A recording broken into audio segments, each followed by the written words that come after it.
दोस्तों, हर दिन कुछ नया करने का एक मौका होता है, अपने सपनों का पीछा करने का एक नया अवसर। लेकिन कभी कभी जीवन उलझनों और कठिनाइयों से भरा हो सकता है।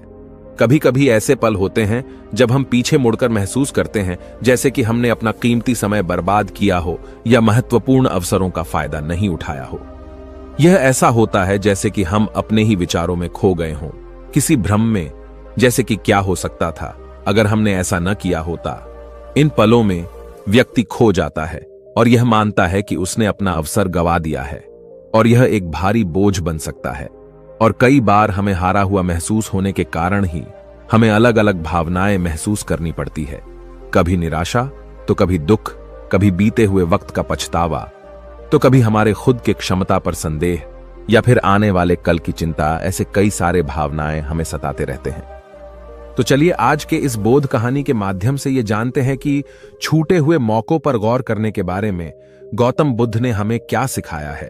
लेकिन इससे पहले कि हम कहानी में खो जाए, आप जल्दी से बोध इंस्पायर्ड को सब्सक्राइब करें ताकि आपसे हमारी कोई कहानियां ना छूटे। तो बिना किसी देरी के शुरू करते हैं। बहुत समय पहले की बात है। एक नगर में साबुन का एक व्यापारी रहता था, जिसका एक बेटा भी था। वह व्यापारी दिन रात मेहनत करता ताकि वह अपने परिवार को चला सके, अपने परिवार का पालन पोषण कर सके। लेकिन उधर दूसरी तरफ उस व्यापारी का पुत्र उसके काम में तनिक भी उसका हाथ नहीं बंटाता था, बल्कि वह तो अपने मित्रों के साथ मिलकर हमेशा मौज मस्ती किया करता, गप्पे लड़ा था, और इसी में वह अपना सारा समय यूं ही व्यर्थ कर देता। एक दिन अचानक उस व्यापारी की मृत्यु हो गई और अब से सारी जिम्मेदारियां व्यापारी के पुत्र अर्थात मोहन पर आ पड़ी।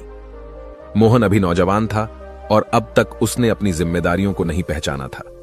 एक दिन शाम के वक्त वह उस साबुन की दुकान पर बैठा हुआ था और मन ही मन यह सोच रहा था, मैंने अपने जीवन में बहुत सी गलतियां की, मैंने अपने जीवन में बहुत से मौके गंवा दिए, और अब तो लगता है कि जीवन भर मैं केवल इसी दुकान पर बैठा रह जाऊंगा और मैं इससे आगे कुछ भी नहीं कर पाऊंगा। मोहन यह सोच ही रहा था कि तभी उसकी आंखों में आंसू आ गए। मोहन जोर जोर से रोने लगा। तभी अचानक उसने देखा कि उसकी दुकान पर एक गुरु खड़े हुए हैं, और जब उन गुरु ने मोहन को रोते हुए देखा तो वह मोहन से कहते हैं, क्या हुआ बेटा, आखिर तुम इस तरह से क्यों रो रहे हो? तुम्हारे जीवन का हर एक पल तुम्हारे लिए कीमती तोहफा है, उसे इस तरह से यूं ही व्यर्थ मत करो, अपने आंसू पूछो। उन गुरु की बात सुनकर मोहन शांत हो गया और अपने आंसू पोंछकर वह गुरुवर से कहता है, रहने दीजिए गुरुवर, यह सब खाली कहने की बातें हैं। आज मैं जहां हूं वहां से मेरा जीवन मुझे बहुत कठिन लग रहा है।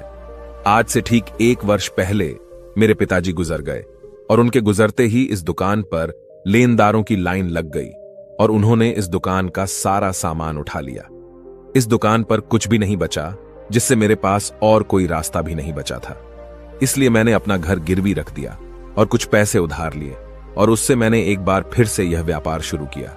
लेकिन अब ऐसा लगता है कि इसमें भी मेरा जीवन नहीं है, क्योंकि इसमें कोई खास कमाई नहीं है।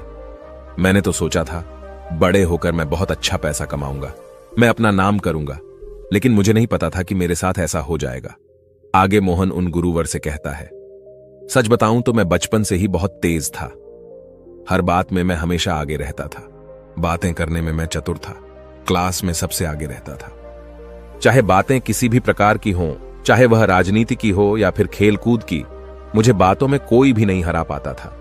मैं बातों में सबका गुरु था, और मुझे अच्छी तरह से याद है, मेरे पिताजी भी हमेशा मुझसे केवल एक ही बात कहते थे, बेटा तुम बहुत चतुर हो, लेकिन अपनी इस चतुराई का इस्तेमाल अपनी पढ़ाई पर करो, अपनी बुद्धि पढ़ाई में लगाओ, जिससे आगे चलकर तुम्हें इस दुनिया को देखने का मौका मिलेगा, अन्यथा तुम्हें भी दुकान पर ही बैठना पड़ जाएगा। लेकिन तब मैंने उनकी एक नहीं सुनी, और आज मुझे अपने पिताजी की हर बात याद आती है। मैं तो कोई और ही व्यवसाय करना चाहता था, और उसके बारे में मैंने पहले से ही सारी तैयारियां भी कर ली थी। कितना कुछ था करने को, लेकिन मैं कुछ नहीं कर पाया। बस मित्रों के साथ घूमता रहता, उनके साथ समय बिताता रहता और गपशप करता। लेकिन अब मुझे यह प्रतीत होता है कि मैंने अपना सारा समय यूं ही व्यर्थ कर दिया। यहां तक कि मेरे सभी मित्र भी मेरे किसी काम के नहीं हैं। जब भी मैं उन्हें कोई समस्या बताता हूं तो वह उसका समाधान तक मुझे नहीं दे पाते। इसलिए मुझे अब मेरी मित्रता भी बहुत सी लगने लगी है। लेकिन मुझे उम्मीद है कि एक न एक दिन मेरे जीवन में फिर से बड़ा मौका आएगा, फिर से वह दिन आएगा जब मैं कुछ करके दिखाऊंगा, जब लोग मेरा नाम जप लेंगे, जब रातों रात मेरा समय बदल जाएगा और मैं सबको यह साबित करके दिखा दूंगा कि मैं कितना काबिल हूं और मेरे जैसा कोई नहीं। उन गुरुवर ने मोहन की सारी बातें ध्यानपूर्वक सुनी और वह मोहन के भीतर के उस अहंकार को अच्छी तरह से देख पा रहे थे, लेकिन मोहन इस बात से बिल्कुल अनजान था। तभी गुरुवर मोहन से कहते हैं, बेटा तुम मेरे साथ चलो, मैं तुम्हें कुछ दिखाना चाहता हूं। इतना कहकर गुरुवर मोहन को एक तालाब के पास ले जा पहुंचे। उस तालाब के किनारे बहुत सारे छोटे बड़े पत्थर पड़े हुए थे।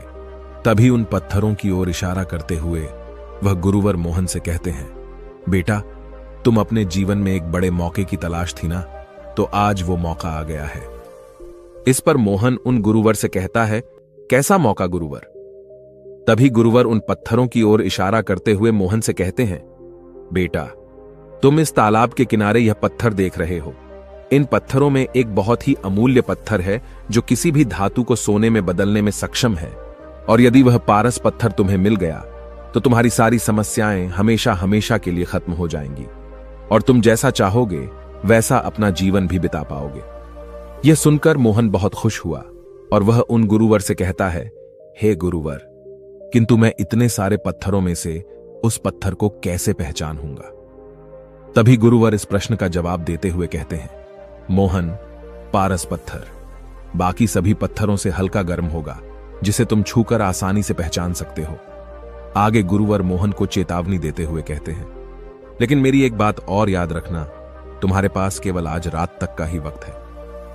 अगर इतने समय में तुम पारस पत्थर ढूंढ सके तो तुम अवश्य ही जैसा चाहोगे पैसा जीवन जी सकते हो, अन्यथा आज का यह मौका भी तुम्हारे हाथ से निकल जाएगा।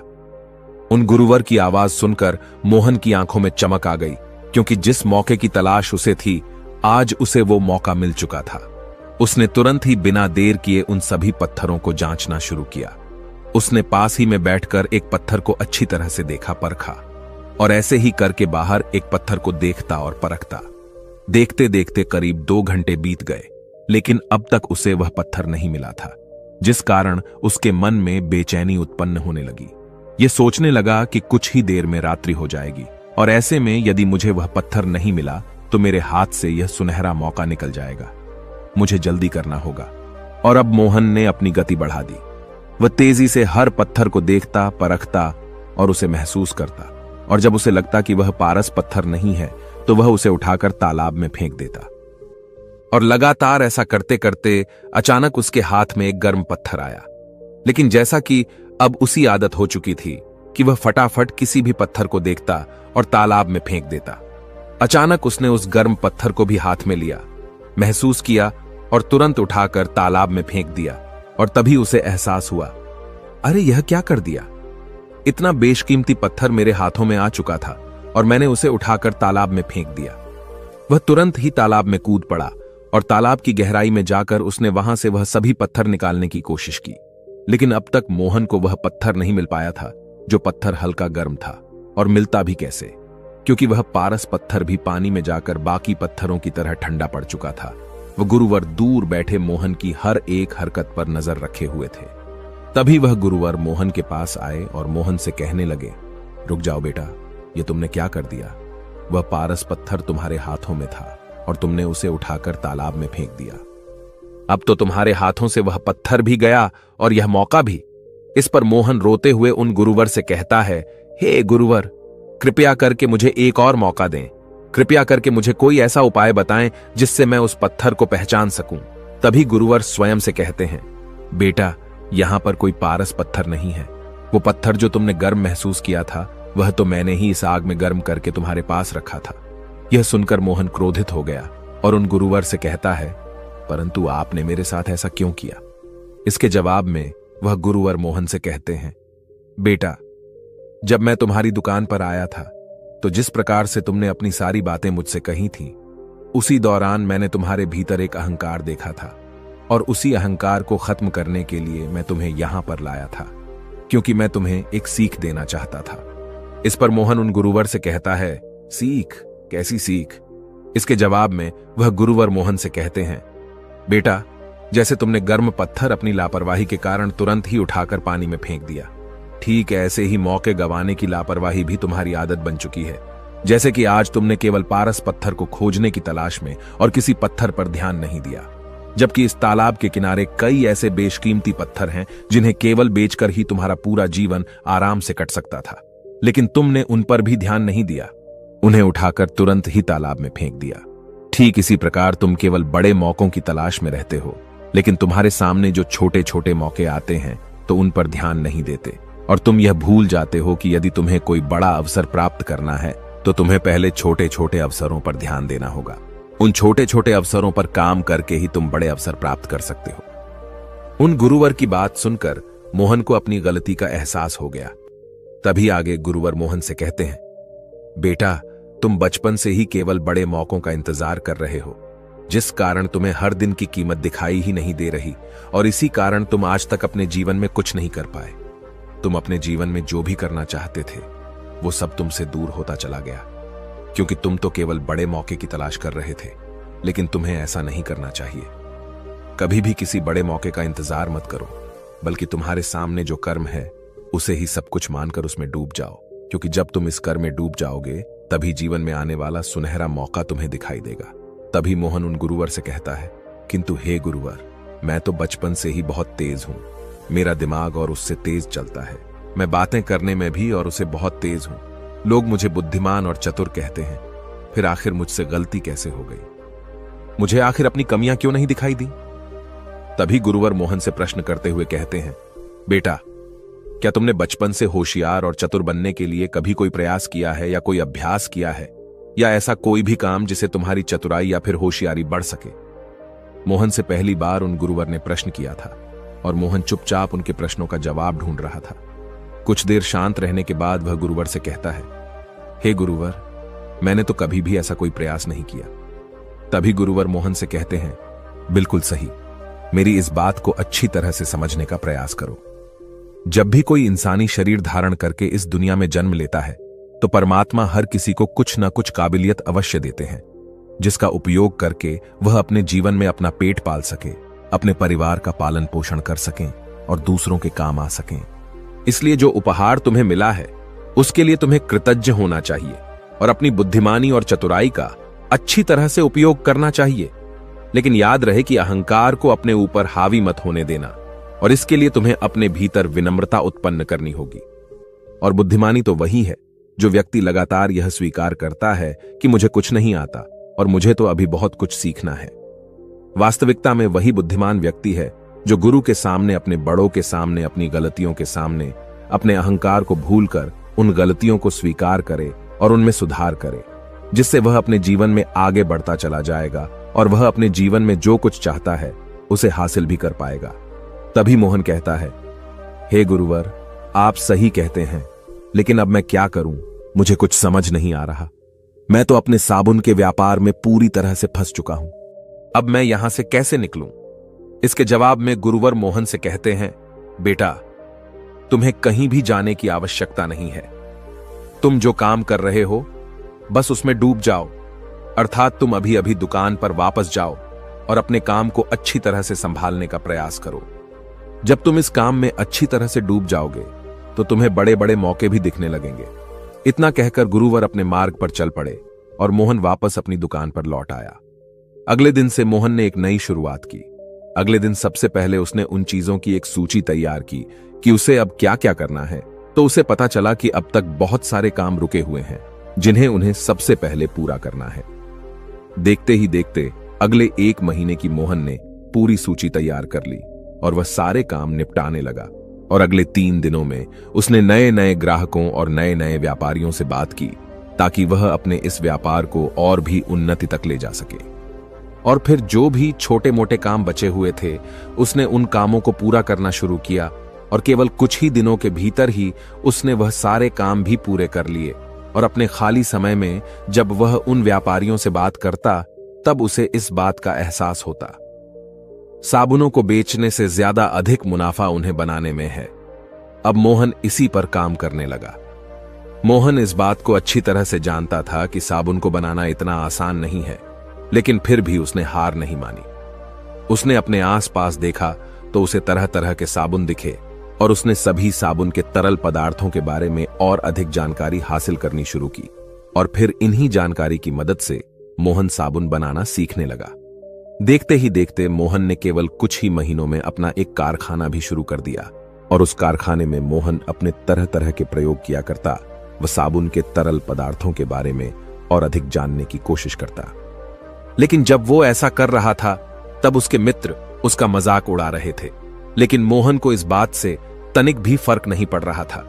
एक दिन की बात है, मोहन अपनी दुकान से अपने घर जा रहा था। तभी रास्ते में उसे एक बड़ा सा गड्ढा नजर आया और उस गड्ढे में खूब पानी भरा हुआ था और इसी पानी के कारण वहां पर खूब सारे मच्छर भी थे, जिस कारण मच्छरों के काटने से आसपास के लोग बीमार पड़ रहे थे।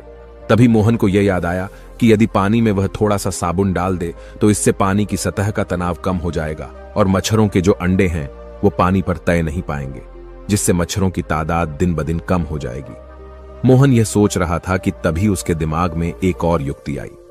उसने सोचा, यदि मैं डिटर्जेंट और साबुन की छोटी छोटी गोलियां बना दूं और रुके हुए पानी में डाल दूं तो इससे मच्छरों के अंडे पानी पर तैर नहीं पाएंगे और कितने ही लोग बीमारी से बच भी जाएंगे। मोहन को क्या करना था उसे अच्छी तरह से समझ में आ चुका था। उसका लक्ष्य उसकी आंखों के सामने था। उसने तुरंत ही बिना किसी की मदद का इंतजार किए हुए अपने मित्र से बात की। इस पर उसका मित्र मोहन से कहता है, मित्र, साबुन तो इस देश की बड़ी बड़ी कंपनियां बनाती हैं, ऐसे में यह तेरे बस की बात नहीं है, यह तुमसे बिल्कुल भी नहीं हो पाएगा। इस पर मोहन ने अपने मित्र को समझाने की कोशिश की कि हर दिन एक नया अवसर होता है और उसे किसी तरह से मना लिया। तभी मोहन का मित्र मोहन से कहता है, देख, मुझे कुछ व्यापारियों के बारे में पता है और मैं कोशिश करूंगा कि तुझे वहां से वह रसायन मिल जाए। जैसे ही मोहन को रसायन मिले, मोहन काम पर लग गया और कुछ दिनों के प्रयोग के बाद आखिरकार वह सफल हुआ। मोहन ने साबुन की छोटी छोटी गोलियां बना ली और आसपास के लोगों में उसे बांट दिया। मोहन का आविष्कार काम कर गया और जहां जहां भी मोहन ने ये गोलियां पहुंचाई थीं, वहां के लोगों के बीमार होने की संख्या बहुत कम थी। यह बात बड़े बड़े अखबार में छपी। मोहन ने किसी भी मौके या किसी की मदद का इंतजार नहीं किया, बल्कि मोहन तत्काल ही अपने काम में डूब गया और उसने अपने काम में कुछ नया कर दिखाया। और उसके बाद उसने उस आविष्कार को अपने नाम करवा लिया और अपना काम और भी बढ़ा दिया। और देखते ही देखते मोहन के इस आविष्कार के बारे में सभी को पता चलने लगा और देश के कई राज्यों से भी अब मोहन को नए नए ऑर्डर्स आने लगे। और केवल 8 सालों के भीतर ही मोहन अपने व्यापार में कई गुना तरक्की भी कर ली थी। वह अपने व्यापार को उस उन्नति पर ले जा चुका था जिसकी उसने कल्पना भी नहीं की थी। उन गुरु की वह सीख जिसने मोहन की पूरी जिंदगी बदल दी। मोहन ने उन्हें अपना आदर्श बना लिया, जिसमें पहली सीख यह थी कि कभी किसी बड़े मौके का इंतजार मत करो।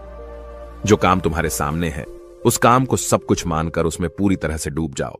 नए मौके खुद ब खुद तुम्हारे सामने प्रकट होने लगेंगे। और दूसरी सीख विनम्रता, क्योंकि बुद्धिमान वही है जो लगातार यह स्वीकार करे कि मुझे कुछ नहीं आता और अभी तो मुझे बहुत कुछ सीखना है। अपनी गलतियों के सामने अपने अहंकार को झुकाओ, जीवन में सुधार करो और आगे बढ़ो। दोस्तों, अगर आप भी ये दोनों मंत्र अपने जीवन में अपना लेते हैं तो आपको भी सफल होने से कोई नहीं रोक सकता। और दोस्तों, यदि आप भी अपने जीवन में परेशानियों का हल करना चाहते हैं, समस्याओं का समाधान करना चाहते हैं, तो इसके लिए आप हमारी अगली वीडियो देख सकते हैं जिसका नाम है समस्याओं में ही समाधान है।